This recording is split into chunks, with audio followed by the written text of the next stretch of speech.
What's going on, you guys, and welcome back to the channel. I'm very excited to bring this video to you guys. I'm going to be giving you guys my season predictions for the Pacific Division for the upcoming NHL season.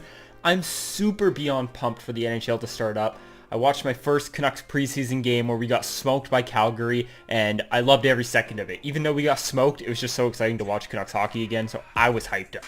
But what I'm going to be doing in this video is I'm going to be ranking you guys my Pacific divisions. I'm going to go division by division just so I can give more in-depth detail and not have a super duper long video, just so I can explain why I think every team is in the position they will be in. I've been looking at other people's videos, and a lot of people have already made videos like this. I'm a little behind schedule, and I got some hot takes in mind compared to what they put in theirs. So that makes me just even more excited to share this with you guys. As always, obviously not everyone's going to agree. This is all opinionated. I'm trying to give some hot takes simply because I just want to see how accurate I am at the end of the season. So I'm going with my gut feeling. If I went with my heart, it would be pretty obvious where every team would rank. I think everyone would have almost the same standings, or at least pretty close to, if you went just with what you know. But I'm going with my gut here, and I'm making some bold predictions for sure. But before we get into this, as always, if you guys are new to the channel, if you guys subscribed, like the video if you enjoyed. I have lots of videos that I have to edit and upload for you guys. I should be able to consistently put out videos every 2 to 3 days. I think I'm going to go every 3 days, just so my videos span out a little bit. If I have like one emergency one that I really want to talk about, I'll put it in the middle of that. But I'm thinking every 3 days will be my schedule. That just allows me to be able to create the best content for you guys and not rush videos. And I also am doing a lot IRL anyways, so I don't really have time to pump out videos every day. But I do have lots recorded. I just have to get to editing them. That's the time consuming part. I can sit here and record videos all day long, but when I have to sit on my computer and edit them, and there's so much more I'd rather do, like play New World, then I just don't want to do it. But I will do it. All right, you guys will see videos every 3 days is going to be my schedule here. All right, let's start it off here. In last place in the Pacific Division, I have the Anaheim Ducks. Now, this is a bit of a tough one. Anaheim's future is very bright. They got a lot of awesome young players like Maxime Comtois and Trevor Zegras and Drysdale. Gibson's still very good, but I just don't see Anaheim not finishing last. This division's really hard because I think last and 8th could switch, but I also think 7th through like 2nd could switch, or 7th through 3rd could switch. So it's kind of actually tough, but I'm going with my gut here. I think the Anaheim Ducks do end up falling in last in the Pacific Division. I do think they get a lot of growth out of their young players, and I think that's what they're going to kind of use this season as, is more of a growth season for some of those younger players. I don't think they obviously know they're not in any position to make the playoffs or even really compete for the playoffs. I think this is just a growth year, a year for those young guys to get better, play some NHL games, and try to get as many points as they can, and play as hard as they can, of course. I do think Gibson can steal them some wins. That's why I wouldn't be surprised if they finished 7th, but I truthfully believe in my gut that they're going to finish 8th. This was kind of tough for me, but in 7th position, I'm going to put the LA Kings. Now, I've seen some people putting LA quite high. I'm going to put LA in 7th. I know this is kind of a weird one for some people. I just don't like LA's, like, just their core. They have, what stars do they have? Quentin Byfield will obviously probably make the roster, but it's still his first year, and I don't expect him to come in and just light it up. I expect him to have a slow start, kind of like what's happened to Jack Hughes and Lafreniere. I don't expect him to just tear it up and carry the LA Kings to like the promised land. All LA, in my opinion, has going for them is Anze Kopitar. Like, other than Anze Kopitar, I know they brought in Philip Deneau, which is nice. That's a nice addition. I just don't know about how I feel about the LA Kings. So I'm very mixed feelings about the LA Kings. I think Drew Doughty's overrated. Jonathan Quick has not looked very good. Cal Peterson's he's a good backup, decent fringe starter in my opinion. This could be a very good growth year for him. If he just comes in, and he's going to have to be that guy that carries the LA Kings to some victories. And if he does that, who knows? They might shock some people, but I'm not betting on it. In 6th position, I have the San Jose Sharks. Yeah, all the California teams finishing at the bottom. It's a weird time. Remember when they were all at the top and California was just like running the NHL? Those were some crazy times. But unfortunately, in 6th place, I do have the San Jose Sharks. Now, San Jose I have above LA for a couple of reasons. I do think their core and some of their players are actually better than what LA has. Like LA may have Philip Deneau and Anze Kopitar, and I may be blanking hard on some forwards that they have. But I mean, the Sharks got Kevin LeBlanc, they got Hurdle, they got Couture, who is still an absolute beast. If Evander Kane does somehow play, they have him. If not, it is what it is. They have Timo Meier. They still have some decent young players. Brent Burns may be overrated, but he's not terrible.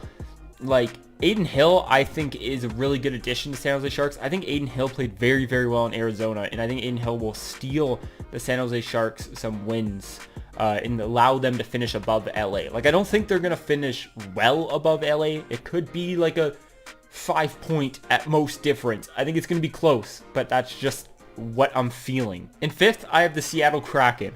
Now, I think the Seattle Kraken finished fifth. I think they finished outside of a playoff spot, but they do finish above the California teams. I just don't like the offensive depth, or I like the depth, I should say. I don't like the offensive firepower, the star power that Seattle has, because they don't really have any. They have Jaden Schwartz. I like Jaden Schwartz, and I do think Jared McCann will have an unreal breakout season. Like, I think he will improve a lot. Like, I think he'll have probably career highs this year. And maybe the next year he'll be even better. But I think right now for Seattle, they are going to be just in that kind of mixed middle ground where they're looking kind of deadly, maybe a chance to steal a wild card spot, but also just not making the playoffs, unfortunately. If Philip Grubauer can play very, very well like he did on Colorado, then they might have a shot, but I don't know if Philip Grubauer's stats are fluxed because he played in a really stacked Colorado team, or if he's actually that good. So this season on Seattle will definitely prove that to people for sure. In fourth place, I have the Calgary Flames. I do think Calgary probably misses the playoff in the fourth spot. I do see two teams from the Central getting in that wildcard spot over Calgary. I think Calgary is going to be on the outside looking in. I like what Calgary has up front, and I like Blake Coleman addition. I really like Blake Coleman. I think he's very underrated, and he was playing on a third line role in Tampa Bay, and it was one of their best lines. So if he's used in their top six, he's going to be very, very effective. Like, very effective. I think he's very good. So I like that addition. I also really like Jacob Markstrom, but I do think their defense hurts without Giordano a bit. And I do think some of their forward depth is kind of hurting. I think it totally comes down for Calgary is if everyone has a turnaround year. You know how Calgary's year was last year? It was kind of similar to my Canucks. It was just kind of a lackluster season. They had a lot of career lows for some players. And if Johnny Gaudreau could get back, Sean Monahan can get back, if Matthew Tkachuk can play well like he can, this team honestly does have a shot to make the playoffs in fourth in the Pacific, but my gut is telling me that they miss, which sucks because I do have a couple Flames players on my, I have Blake Coleman on my fantasy team, so he better play well.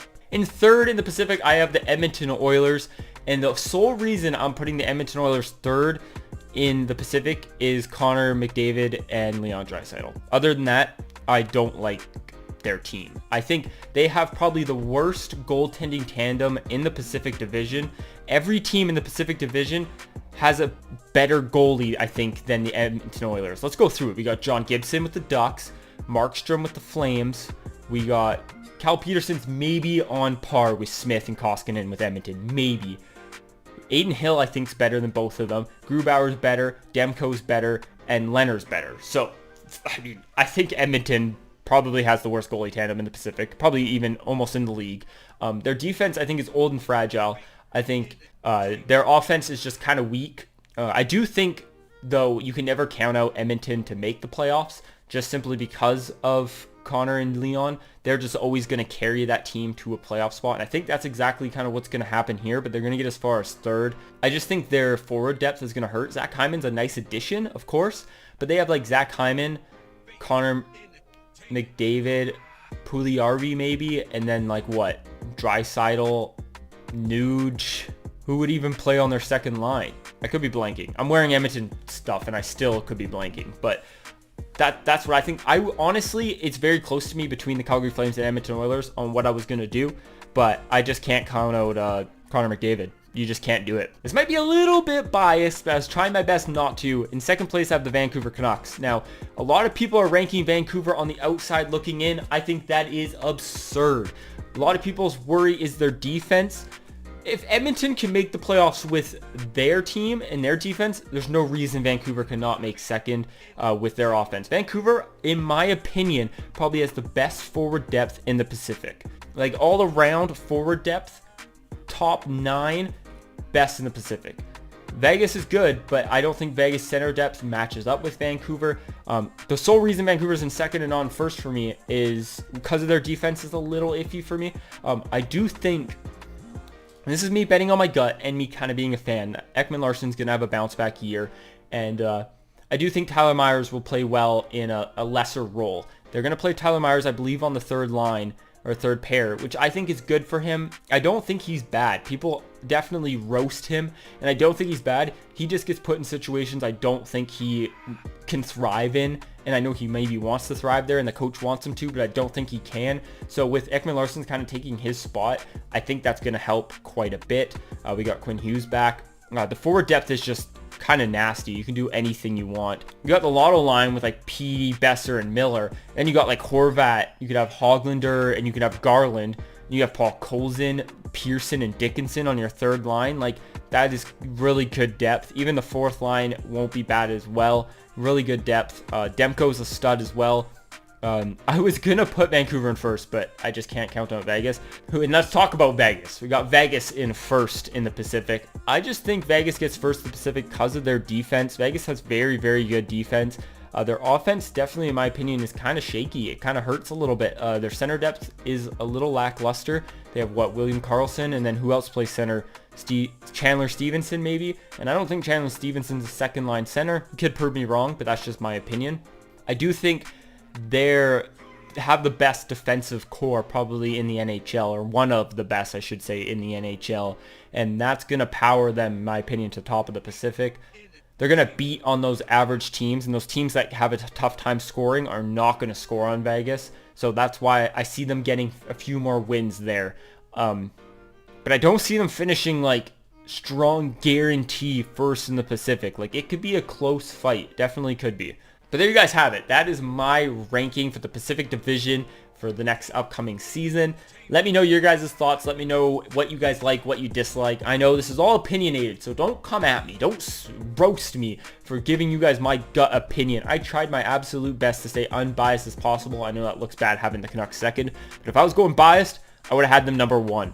But I still think Vegas is a better team, so that's why I got Vegas at number 1. So I tried my best, but I'll have the next one coming up. We'll do the Central Division next.